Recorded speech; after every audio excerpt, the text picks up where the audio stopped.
전문의에게 직접 듣는 질병 정보 닥터 플러스입니다. 자, 오늘은 도움 말씀 주시기 위해서 전문의 김상우 원장 모셨습니다. 안녕하세요. 안녕하세요.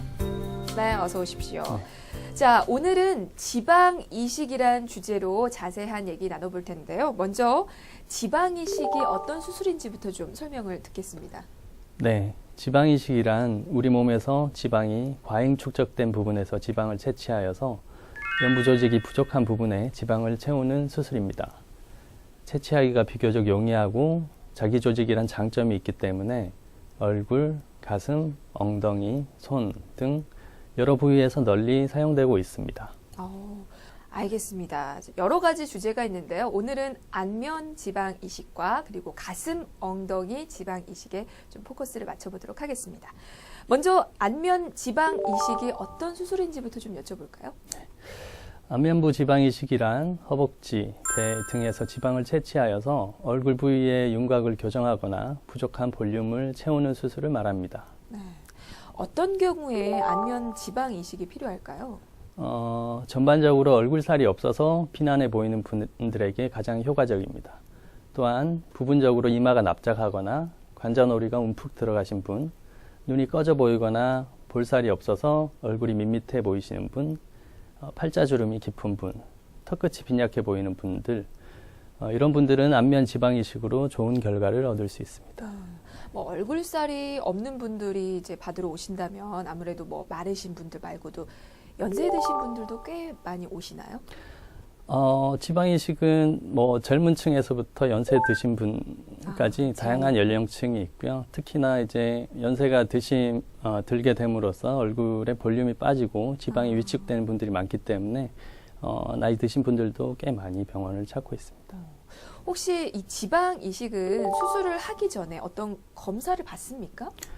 네, 수술 전에 기본적으로 수술 전 필요한 피검사 정도만 받으시면 됩니다. 피검사는 이제 기본적으로 출혈 경향이 있는지, 빈혈이 있는지, 다른 어떤 기본적인 질병이 있는지 그런 것들을 이제 스크린하는 데 제일 중요하겠죠.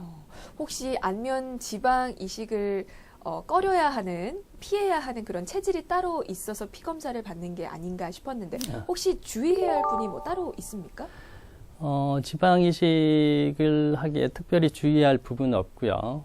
다만 이전에 얼굴 부위에 수술을 하신 적이 있거나 이전에 지방 흡입을 하신 분들은 수술 전에 그 담당 의사와 꼭 상의하시는 게 좋을 것 같습니다. 얼굴에 수술 여부가 있는지를 확인하는 건 왜 중요합니까?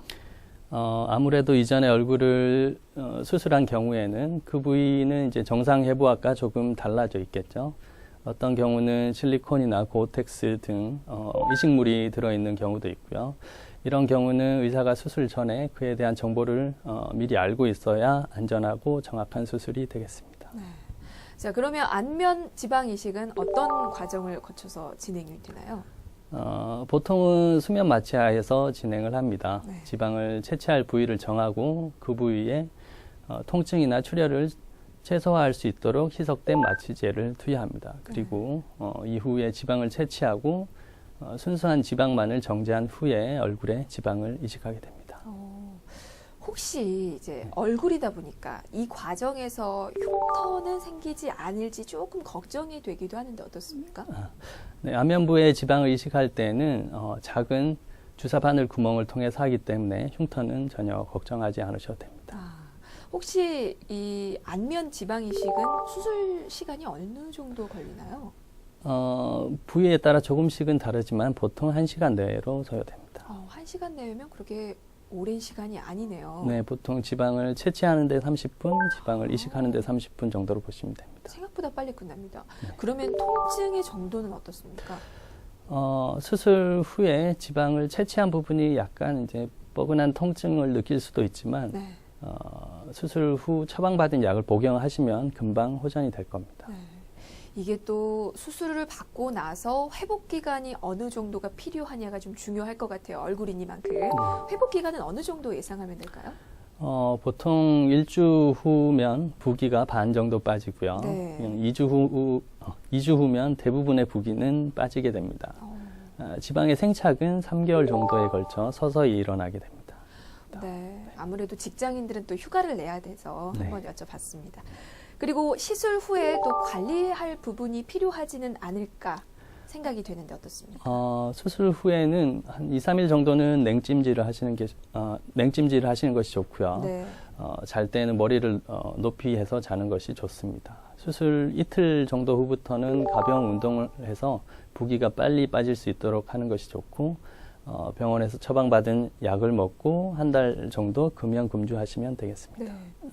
수술 2, 3일 정도는 냉찜질을 하시는 게 출혈을 방지하는 의미에서 좋고요. 네. 그 이후에는 따뜻한 찜질과 냉찜질을 번갈아 하시는 것이 좋겠습니다. 이게 하루 종일 하고 있어야 됩니까? 뭐 시간 되실 때마다 하시는 것이 좋고요. 네. 그렇다고 이제 찜질을 한다고 너무 오래 누워 있으면 부기가 오히려 덜 빠지는 경향이 있기 때문에 네. 가능한 가벼운 운동을 하시는 것이 좋습니다.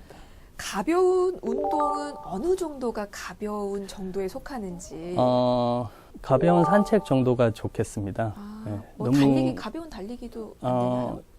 지방 이식을 하고 지방이 완전히 생착되기 전에 격렬한 운동을 하면 그 자체가 지방의 생착을 저해시킬 수 있는 요인이 되기 때문에 가벼운 산책 정도가 좋겠습니다. 네.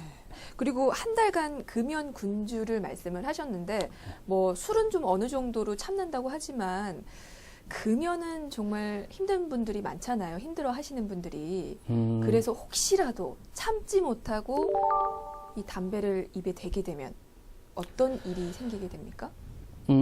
지방 이식의 제일 이제 흔한 그 컴플레인이랄까 그런 게 이제 생착률이 떨어지는 건데요. 그 중에 이제 제일 확실하게 생착률을 떨어뜨릴 수 있다고 보고된 것이 흡연입니다. 그래서 뭐 담배를 어쩔 수 없이 조금 폈다. 그래서 큰 이상이 생기는 건 아니지만 지방 이식의 제일 주요한 목적인 생착률을 떨어뜨릴 수 있기 때문에 금연하시는 것이 좋습니다. 생착률이라는 건 내 피부처럼 안착이 되는 생착률이라는 건 우리가 지방을 불필요한 부분에서 채취를 해서 얼굴에 넣어주면은 우리가 100 정도를 넣어주면 이게 100 정도가 다 얼굴에서 살 수 있는 것들이 아니고 그 중에 한 30%에서 50% 정도의 지방 세포만 살아남습니다. 근데 그거는 이제 개인별로 조금 차이가 있고요. 아까 말씀드린 흡연이라든지 격렬한 운동, 뭐 다이어트, 심한 다이어트 이런 것들은 다 생착률을 좀 떨어뜨릴 수 있는 요인이 됩니다. 그러면 생착률이 그 살아남을 수 있는 그렇죠. 지방의 비율인 거네요. 네. 그러면 이 지방 이식 수술로 인한 뭐 부작용이랄까요? 문제점으로 이 생착률을 꼽을 수도 있겠네요. 낮은 생착률을. 부작용으로는 이제 생착이 기대했던 것만큼 되지 않는 경우가 가장 흔합니다. 보통 이 경우 3개월 후에 부족한 부분을 채워주는 2차 지방 이식으로 해결할 수 있습니다. 이외에도 지방이 뭉치거나 염증이 생기는 경우가 간혹 발생합니다. 그리고 아주 드물게 지방이 혈관을 막거나 눌러서 생기는 색전증의 증상이 발생할 수 있으므로 수술 직후 면밀한 관찰이 필요합니다. 이게 근데 시술 효과가 어느 정도인지 참 궁금한데요. 일단 생착이 잘 된 지방은 영구적으로 지속된다고 볼 수 있습니다. 다만 노화에 따른 지방의 위축은 생착된 지방도 마찬가지로 일어나게 됩니다. 생착이 잘 되면 영구적으로 이어질 수도 있다라고 그렇죠. 말씀해 주셨으니까 수술한 다음에 관리가 정말 중요하겠군요. 그렇죠. 네. 근데 궁금한 게요. 보통 볼살 없는 분들은 필러 많이 맞으시잖아요. 네. 필러와 이 안면 지방 이식과의 어떤 효과 차이가 좀 있습니까? 일단 요즘 많이 사용하는 필러들은 이제 지속성 면에서 1년이나 2년 정도 후에 분해돼서 없어지는 필러를 사용을 하고요. 대신 이제 지방 이식은 한번 생착이 잘 되면 이론적으로는 영구적인 거니까 이제 그런 점이 장점입니다. 그리고 또 하나는 이제 필러는 워낙 고가이다 보니까 그렇죠. 얼굴 전체에 주입하기는 조금 이제 비용적으로 부담이 될 수 있고요. 지방은 자기 몸에서 필요 없는 부분에 지방을 뽑는 거니까 그 이식하는 양에 있어서 충분한 장점이 있다고 생각합니다. 알겠습니다. 자, 계속해서 가슴과 엉덩이 지방 이식에 대해서 좀 알아보도록 하겠습니다. 가슴, 엉덩이 지방 이식은 이게 가슴과 엉덩이에 부족한 지방을 이식하는 거죠? 네. 안면부 지방 이식과 마찬가지로 불필요한 부분의 지방을 채취해서 가슴이나 엉덩이의 볼륨을 향상시키는 수술을 말합니다. 어떤 경우에 이 가슴이나 엉덩이 그 지방 이식이 필요할까요? 어떤 미용적 목적의 가슴 확대술은 지방 이식으로도 가능하며 특히 보형물에 대한 거부감을 보이는 분에게 좋은 수술 방법입니다. 자연스러운 모습과 촉감이 장점이고요.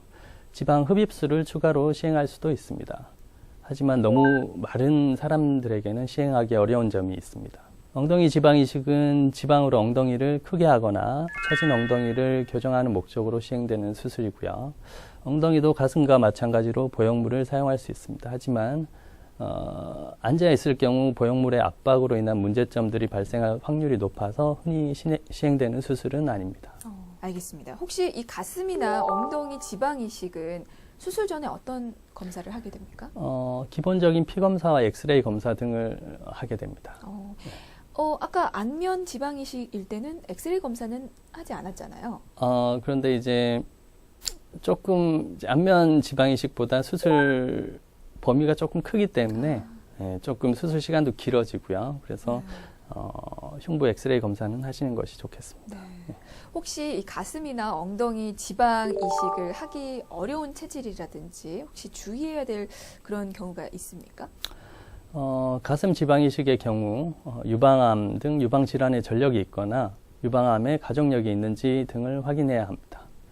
또 너무 마른 사람의 경우 지방의 양이 충분치 못한 경우가 있으므로 네. 허벅지나 복부의 지방 양을 면밀히 점검해야 합니다.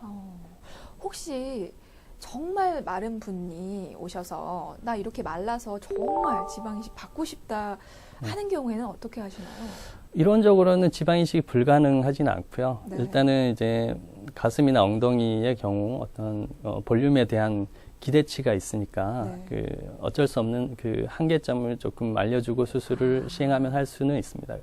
이게 불가한 건 아니군요. 그렇죠. 네. 만족도가 채취할 조금 지방이 낮을 수 적은데 있지만. 본인의 기대치는 크면은 그건 네. 이제 어떻게 할 수가 없는 거죠. 그래서 현실적인 기대치를 가지게 하고 수술을 시행할 수는 있습니다. 네, 만족도가 조금 낮아질 수가 그렇죠. 있기 때문에 그에 대해서 사실대로 말씀을 해주시는 거군요. 네.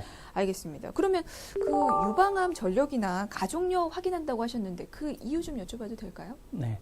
유방암 전력이 있거나 가족력이 있어서 유방암이 걸릴 확률이 높은 분들은 보형물이나 지방 이식을 이용한 가슴 확대술은 가급적이면 하지 않는 것이 안전합니다. 아무래도 검진을 받거나 혹은 더 침습적인 수술을 받아야 할 때 보형물이나 지방 이식 시에 간혹 생길 수 있는 미세 석회화 현상 등으로 수술이나 시술에 방해를 받을 수 있기 때문입니다. 네. 이 가슴이나 엉덩이 지방 이식은 어떤 과정을 거쳐서 진행이 되나요? 기본적으로는 안면 지방 이식 수술법과 같은 수면 마취로 진행하게 되고요. 하지만 가슴과 엉덩이는 얼굴에 비해 많은 양의 지방이 필요합니다. 최근에는 많은 양의 순수 지방을 쉽게 효율적으로 채취할 수 있도록 개발된 기계를 사용하여 수술 시간도 줄이고 생착률도 높이는 방법을 흔히 사용합니다. 네. 얼굴보다 좀 부위가 넓기 때문에 가슴이나 엉덩이 수술 시간은 조금 더 걸리겠네요. 얼굴보다. 네. 주입할 부위와 지방 양에 따라 조금씩 다르긴 하는데요. 평균 2-3시간 정도 걸립니다. 2-3시간. 네. 알겠습니다. 통증의 정도는 어떻습니까? 수술 중에는 수면 마취나 전신 마취를 하기 때문에 통증을 느낄 수가 없고요. 네. 수술 후에도 심한 통증을 느끼는 경우는 극히 드뭅니다. 네. 회복 기간도 좀 여쭤봐야 될 것 같아요. 생착에 걸리는 시간은 안면부 지방 이식과 비슷합니다. 하지만 가슴이나 엉덩이의 경우 지방 흡입술을 동시에 시행하는 경우가 많기 때문에 지방 흡입 부위의 회복 기간이 조금 더 걸린다고 할 수 있겠습니다. 가슴이나 엉덩이 지방 이식 할 때도 그러면 수술 받고 나서 관리가 중요하겠네요. 네, 샤워는 수술 다음 날부터 가능하고요. 네. 적절한 보정 속옷을 약 1달간 유지하는 것이 좋습니다. 수술 부위에 큰 압력이 가해지는 것은 1달 정도 피하는 것이 좋고요. 가슴 지방 이식의 경우 기본적인 유방암 검진을 규칙적으로 받는 것이 좋습니다. 근데 살짝 이해가 되지 않는 부분이 보정 속옷이 몸에 좀 압력을 가하는 거 아닐까요? 근데 수술 부위에 큰 압력은 그건 이제 보정 속옷은 네. 이제 안면부 지방 이식을 할 때는 그 부위가 그 양이 소량이기 때문에 큰 네. 처치가 필요 없는데 보통 이제 가슴이나 엉덩이 지방 이식은 지방 흡입술하고 같이 시행되는 경우가 많기 때문에 네. 흡입 부위에 이제 어떤 보정 속옷을 착용하는 것이 좋습니다. 네. 흡입 부위에 보정 속옷을 하는 것이지 가슴이나 엉덩이, 지방 이식 수술을 받은 것은 아니다. 네, 네. 라는 말씀이시고요. 알겠습니다. 혹시 이 가슴이나 엉덩이 쪽은 지방 이식 수술을 받고 나서 어떤 부작용이나 문제점이 생기진 않겠습니까? 마찬가지로 생착률이 떨어지는 것이 가장 흔한 부작용이고요. 네. 간혹 지방 낭종이나 미세 석회화 등과 같은 부작용이 발생할 수 있으므로 정기적인 검진이 필요하겠습니다. 네, 알겠습니다. 좀 궁금하게 많아서 좀 자세하게 질문을 드렸는데요. 자, 끝으로 지방 이식을 고려하고 계신 분들을 위해서 도움이 될 만한 마지막 당부 한 말씀 좀 부탁을 드리도록 하겠습니다. 지방 이식은 우리 몸에서 지방이 과축적된 부위에서 지방을 채취하여서 볼륨이 필요한 부분에 채워 넣는 수술입니다. 자가 조직이고 수술이 비교적 간단하기 때문에 현재 널리 사용되고 있는 안전하고 효과가 좋은 수술입니다. 얼굴 부위, 가슴, 엉덩이 등 볼륨감이 없어서 고민하시는 분들에게 체형의 교정과 함께 미용적인 만족도도 높은 지방 이식술을 권해드리고 싶습니다. 네, 알겠습니다. 오늘 닥터플러스에서는 지방 이식에 대해서 알아봤는데요. 지방 이식을 고려하고 계신 분들께 모쪼록 좀 유익한 시간이셨길 바랍니다. 자, 지금까지 전문의 김상우 원장이었습니다. 말씀 감사합니다. 감사합니다.